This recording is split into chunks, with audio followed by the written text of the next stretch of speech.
mas a vossa tristeza se transformará em alegria. Meus irmãos e irmãs, este trecho do Evangelho que a Santa Liturgia nos apresenta hoje, nós precisamos, em primeiro lugar, olhar para este trecho do Evangelho e interpretá-lo de uma maneira assim bem objetiva, no sentido direto daquilo que Jesus estava falando. Ele estava no cenáculo, estava se despedindo. Pouco tempo não vivereis, porque ele seria preso, seria condenado, ele morreria, eles deixariam de ver Jesus, e um pouco mais de tempo, e eles veriam novamente o Senhor, porque ele ressuscitaria, venceria a morte, e novamente estaria com eles. Então, existe este aspecto bem objetivo desta fala dele. E é interessante que diante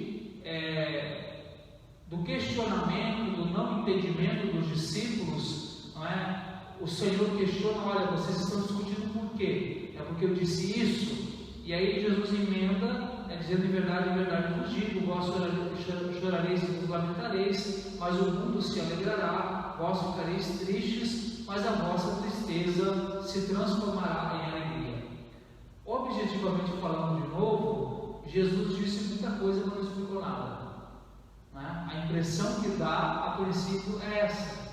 Se os discípulos estavam ali meio perdidos com o que Jesus estava querendo ensinar, ao primeiro olhar, ele acabou não explicando muita coisa.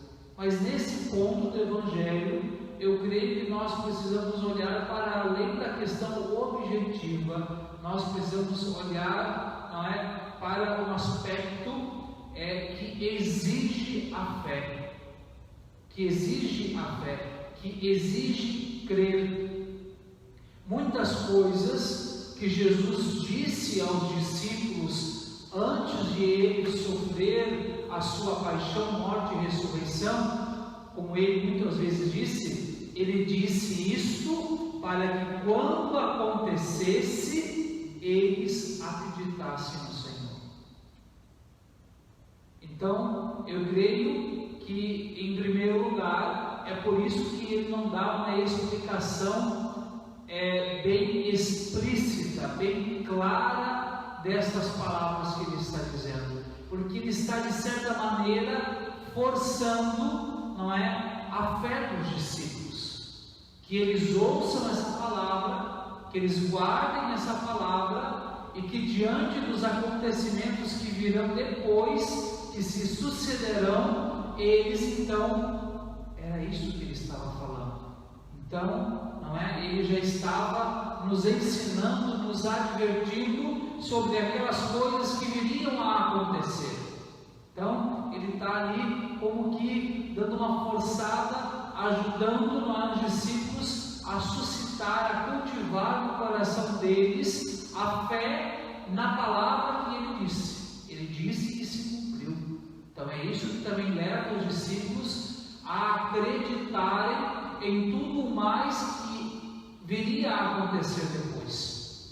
E eu diria, talvez, dentro de uma interpretação eclesiológica, isto é importante. Por quê? Porque os discípulos, eles iriam testemunhar Cristo para o mundo. Eles iriam testemunhar que Jesus Cristo é o Messias, que ele foi condenado pelos homens, que ele morreu por amor dos homens e que ele venceu a morte.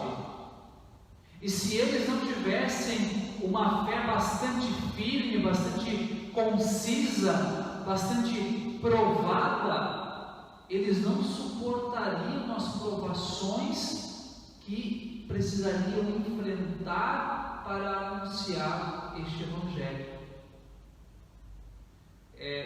Eu ao menos penso por esse aspecto, muitas pessoas, muitos céticos, costumam questionar a veracidade da ressurreição de nosso Senhor Jesus Cristo. Infelizmente, até alguns que se autoram um título de, entre aspas, teólogo, chegam a dizer que, na verdade, é possível que esta ressurreição seja apenas uma criação dos apóstolos, não é uma realidade assim, de uma experiência deles, mas não seja um fato, uma realidade. Ou seja, se diz que os discípulos mentiram acerca da ressurreição. O que eu sempre me pergunto é, diante de Pedro, que foi crucificado de cabeça para baixo, diante de São Bartolomeu, que foi esfolado vivo, arrancaram a pele dele vivo, diante de São Paulo, que foi decapitado, diante de São Matias, que foi apedrejado, depois foi decapitado, e assim por diante, tantos outros apóstolos, bem como do grupo dos discípulos que foram trucidados das piores maneiras possíveis. Eu me pergunto, que homem, que ser humano, em sã consciência, suportaria esses tipos de tortura e de dor, simplesmente para sustentar uma mentira que inventaram? E reparem que nós não estamos falando de uma ou duas pessoas, porque o número dos mártires na história da igreja é enorme. Quantos milhares de homens e mulheres morreram para não negar que Jesus Cristo é Deus e que Ele ressuscitou dos mortos? Se este testemunho que eles deram derramando o seu próprio sangue não é o eco desta fé que o Senhor provoca no coração dos apóstolos, dos discípulos, o que é? É uma histeria coletiva? É uma loucura coletiva? E por isso eu disse, não foi um, não foi dois, foram milhares e milhares, continuam sendo hoje milhares e milhares de mulheres e de homens. Como justificar, por exemplo, vamos trazer um exemplo um pouco mais próximo, São José Sanches del Rio, um mártir, uma criança entrando na adolescência, que foi cruelmente torturado, cortaram a sola dos seus pés para que ele entregasse o acampamento de um grupo que se opunha ao governo comunista mexicano. E ele não entregou, levaram ele amarrado até o lugar da execução com a sola dos pés cortados e ele caminhando. E quando colocaram ele dentro da cova para executá-lo, perguntaram se ele teria uma última coisa a dizer, e a única palavra que ele teve foi: que viva Cristo Rei. Uma criança. Se isso não é a consequência de uma fé viva e verdadeira, de um testemunho que ecoa através dos séculos, o que é isto? E aqui, meus irmãos e irmãs, que eu creio que nós somos chamados a compreender o que disse Jesus aqui: vós ficareis tristes, mas a vossa tristeza se transformará em alegria. Vós chorareis e vos lamentareis, mas o mundo se alegrará. Sim, o mundo, este mundo que não crê, se alegra com a cruz do Senhor. Não se alegra no sentido positivo, mas no sentido negativo. Se alegram porque para eles Jesus Cristo é um derrotado. Se alegram porque cada vez que um homem e uma mulher testemunha a Cristo derramando o seu próprio sangue, aquele homem e aquela mulher foram derrotados.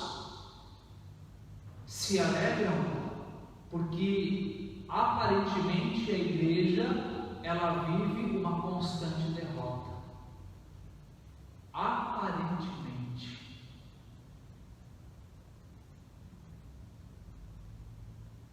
Mas a vossa tristeza se transformará em alegria.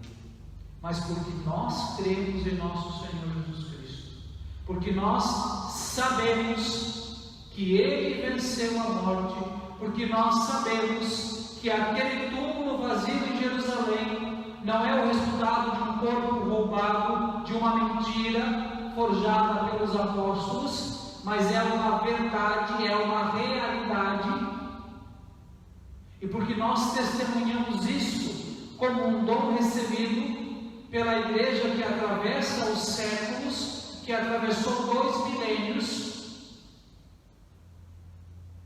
a nossa esperança se mantém firme e inabalável no Senhor, porque nós sabemos que o pranto presente se transformará em uma futura alegria. E isso é uma coisa, meus irmãos e irmãs, que só nós cristãos podemos experimentar. Porque só nós cristãos acreditamos em um Deus vivo e verdadeiro, em um Deus que, se fazendo homem, morreu e venceu a morte. E é por isso, meus irmãos e irmãs, que eu creio que esta palavra, ela tem muito a dizer-nos nos dias em que nós estamos, nas lutas em que nós estamos travando, nos medos que nos cercam, nas incertezas que nos cercam. A fé hoje nos chama a lembrar que a nossa tristeza, que o nosso pranto, que o nosso luto, um dia irá se transformar em alegria, na verdadeira alegria, na alegria que somente o Senhor Jesus Cristo, porque Ele venceu a morte, que Ele vive, porque Ele ressuscitou, porque Ele assentou-se à direita de Deus Pai Todo-Poderoso. Alegria esta